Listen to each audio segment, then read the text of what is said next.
Publiko pinaghahanda ng Kapulisan mula sa posibleng kilos-protesta at tigil pasada sa ilang lugar sa Pangasinan.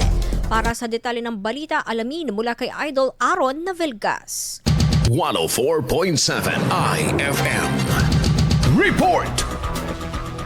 Pinayuhan ng PNP Pangasinan ng publiko na maghanda sa posibleng kilos-protesta at tigil pasada sa ilang lugar sa Pangasinan, kabilang ang Lingayen at Dagupan City na inaasahang makakaapekto sa daloy ng trapiko at pampublikong transportasyon. Ayon sa Kapulisan, bagamat hindi pa sigurado ay nakaantabay ang kanilang mga tauhan upang tiyakin ang kaligtasan, kaayusan at maayos sa daloy ng trapiko sa mga lugar na maaaring maapektuhan.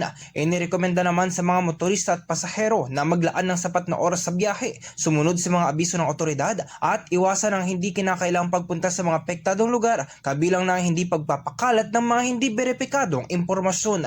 Kasama mo sa IFM News Dagupan, Idol Aaron Navelgas, Tatak IFM. IFM News. IFM News. IFM